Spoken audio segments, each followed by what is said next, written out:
I don't know, can you see it? Yeah, it's slowing down now, but snowing like crazy earlier. Kind of see it built up in the tank garage a little bit. That ain't right. The only good part I like about that is you kind of get to hibernate and you don't feel guilty about not being outside and enjoying the good weather to go and do stuff like this. So we got heat going, and took a little bit to clean off the bench. You can actually see the bottom of the bench now. And moving on with progress, I think I'm going to start working on the throttle setup. Someone mentioned in the last video about running a Y cable to both throttles, and I could do that. That would be the easiest way to go by, but I kind of want to see if I can make it a cool mechanical kind of linkage setup on it. So you have one point here and one point here on each carb that I have to try to tie together. And if you look on the blowers that the motors came on, they have all these funky linkages and bars and connectors. I believe that's what actually connected to the carburetor right there. And so I'm going to try to reutilize some of that, and on the other side too. So they had two controls here, but I'm not going to use the controls, but again, more throttle linkages with Heim joints and adjustable slides and whatnot. So I'm going to try and use those guys to steal the parts for what I need, and see what I can come up with. So without further ado, I am going to start sticking stuff up there and looking at it and see what can go where. Alright, so these are the two linkages that came with them. And if you look at them, you can see that they got an upper and a lower nut. So you can kind of change the length of the rod, and you can change the stroke of each one by the slot that's behind it. And you guys can see that slot right there. So I just sat both of them on there. And now I want to try to figure out how to tie both of them together, and what the machine. This is the again where that linkage went to. You can see on there the other end of the pivot, and this is that same pivot just heated up and straightened out. So I'm kind of thinking, I don't know, coming right across, right around there somewhere, probably like that, and have that tug on it. Tug on both at the same time. So I'm going to see about taking the other one out and try to maybe make one long rod that comes all the way up to the front, and then I'll work off of the front to pull on them. There's not much pressure on these. It doesn't take very much to move the throttle, so I don't think I'm going to have too much of an issue of it like twisting the first one and not twisting the second one. If it does, maybe I'll try grabbing it from the middle. I still might even do that anyway. Might probably be a better idea. Come in and grab it from the middle and pull between the two of them so that they pull evenly. But let me get the other rod out and we'll set them next to each other and see how that looks. Alright, so I made myself up a little jig. Heated that other rod straight, so now I have two of them. And this is the spacing that's in between the carburetors, between the two linkages. So I figure what I'll do is I use this as a straight edge, and I'm just going to weld these two together and see if I can make one continuous linkage out of it, and then set that up there and kind of eyeball it from there, see where we want to go. So I'm going to go get them welded together. Alright, so a couple of things I tried to go and do is sticking with the restaurant equipment kind of theme. I ended up taking two forks and taking the tops of them and kind of just heating them up and curling them so it would kind of grab the body of it, and kind of see how that works. The linkages, I should say, here's the one for that side, and on the tip of it, can you see how it's kind of like crimped? And the plastic connector, that little rod in there, all that was just kind of pushed in there, so I was able to work that out of there. And I figure what I'm going to go do is cut the rod lengths down, crimp them again, see if I can get them to seat right back on there, and that'll kind of make my linkage going across. And then we'll kind of give it a twist on the end. We'll see how the two of them work out together. Alright, so I gotta put everything back in place. You can see I got the linkages on there, and shorten them up. And then I came off the cylinder head bolts again. I ran two forks up, and you know, they're curled over, and then the rod comes all the way forward. And you figure this is where like a pivot would be on it. Now, it's good this way, but you know the whole assembly wants to rock forward and back because they're, you know, essentially they're a bunch of diving boards. But you get the general idea that, you know, that'll work both of them at the same time. And whatever deficiency they do have, I do have quite a bit of adjustment. It's probably about 1.5 inches on each one of those for, you know, the up and down, and then you can give one a little bit more stroke than the other by loosening that slide again and sliding it forward and back and working with those.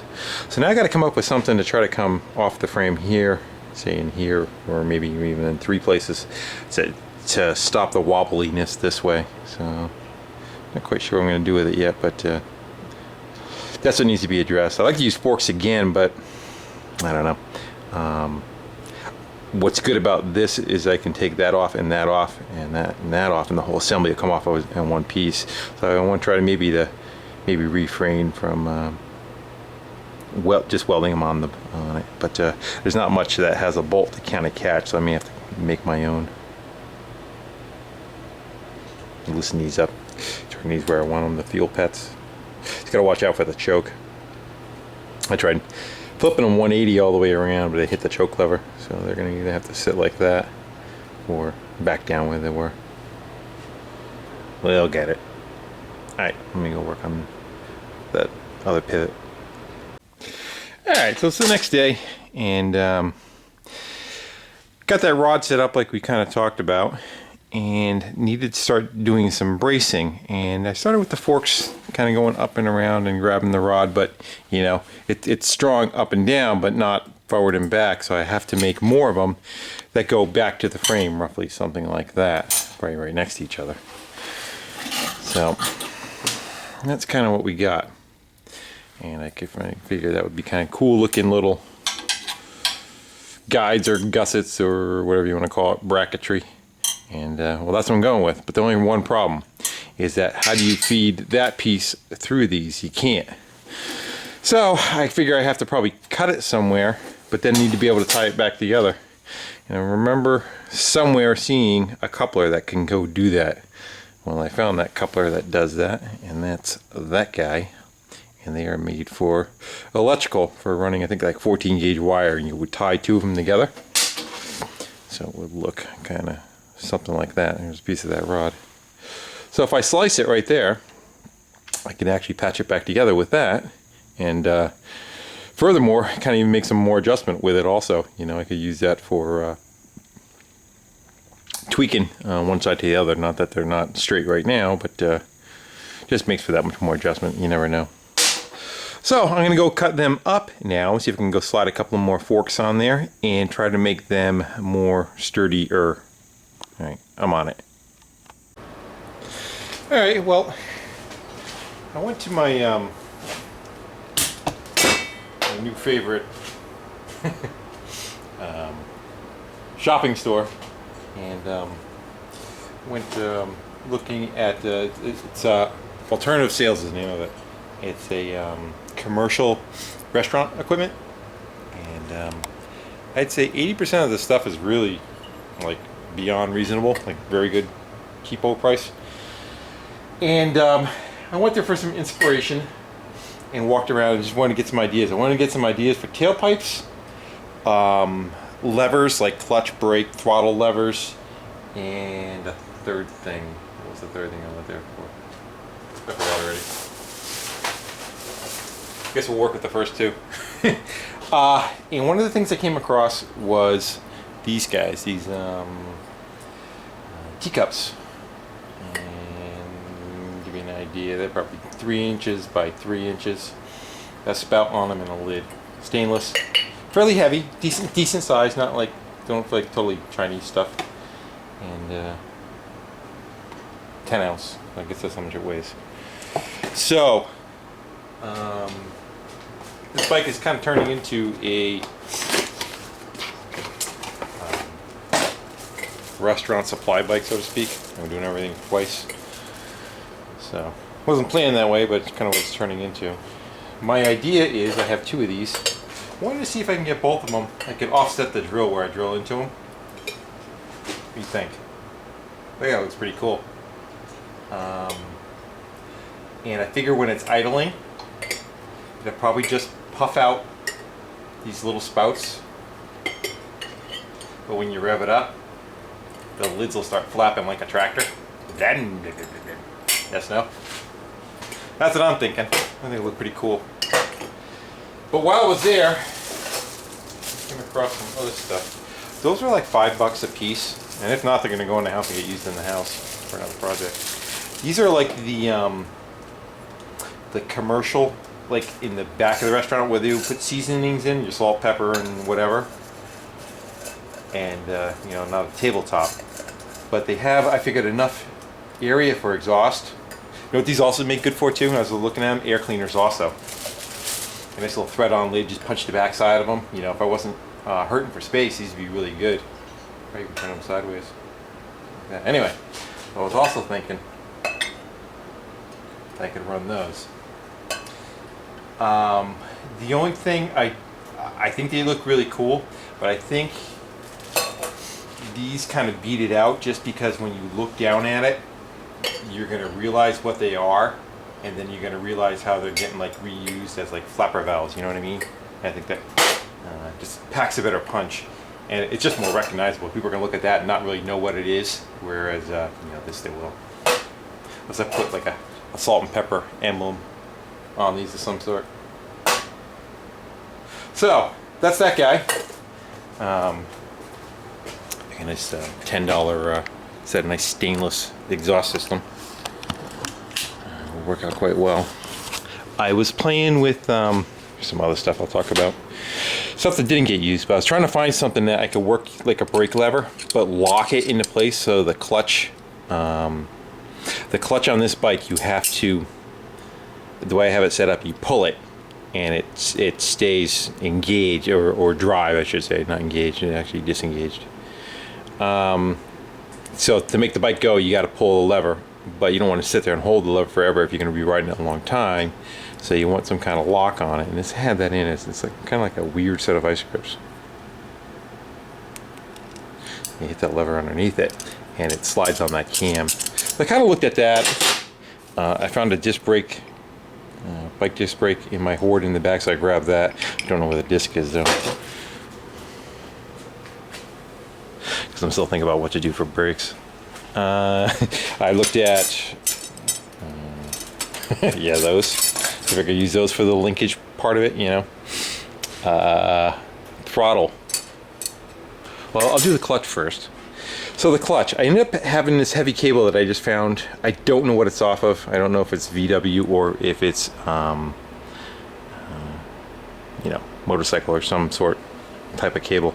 I actually think it is because it's got the dust boot on it, and it had a bracket on it. I cut the bracket up and made it so I can catch the exhaust stud, so I could hang the bracket off of that, and then I ran down to the ratchet that's working as the clutch. It's actually in the locked position right now, and this right here, that right there, is what was left of the fork setup from where I cut it off of that one. So I repurposed the other half of it, bent it on an angle, drilled a hole through it. What's nice about using this stuff, if you put a little bit of heat on it, it bends fairly easy, but it's fairly like spring steel type material. It's strong for what it is. It'll hold its shape pretty good, and I actually kind of like using them, you know. These are cheaper. These are thinner ones. There's two different types I'm using. One's got this embossed pan on it, and the other one's just smooth. Not this one. Anyway, it's just a smooth one. It's more of a cheaper stamped out one, but you can hammer them flat and then bend them any way you want, and they'll take an easy bend. Anyway, so that's the clutch. It goes up through the tube, up through the rod, and up to the hand grip. And just have one of a lever I found. The end was busted off, so I ground it off. But it's got a lock lever on it. So right now the bike's in neutral, but you can pull it to make it go. And if you hit that little cam, it'll hold itself up there. That way you can just kind of cruise. And then if you want to pop it out of gear, you just hit it and it'll pop it out of gear. The grip's just sticking away out real far. I don't want to push it all the way, but that's roughly where it would go. and throttle. Throttle is, at least the thoughts thereof, everything's all set up. It's got the double forks on it, and it works like butter. So that's the mechanical linkage. But carbs. Nice, huh? Forks. 2 sets of forks holding it. And just, it's got a ton of adjustment in it. I got that one I can adjust. That one I can adjust independently. I can split the 2 rods. I can set it anywhere I want on those 2 sections. So that looks pretty good. I think that'll work out fine. But now I got to figure out again how to tie it to the rest of it. And I went to go do this on the board track bike. I wanted to try to run like something through a cable through a. I forget what I tried using last time. It might have been this actually. I tried running it through tube and like try to make a cable out of it. And the problem is I ran it through copper tubing, and it just, I think the copper is too soft and it would just like dig into it, so it would not want to slide. So I went and I got a piece of brake line that it fits into, and I'm gonna see if I can slice up the brake line in different pieces and see if I can, you know, attach a piece of brake line, run the cable through it, and have it like freewheel to a different location and all the way up, so you can kind of like see parts of the cable. So that's where that's going. After all that babbling, I think this became a long video, so I probably will shut you down here, and I'll pick it back up and show what details we go with. You like the teapots, don't you? Yeah, I know. Alright guys, thanks for watching. Take care.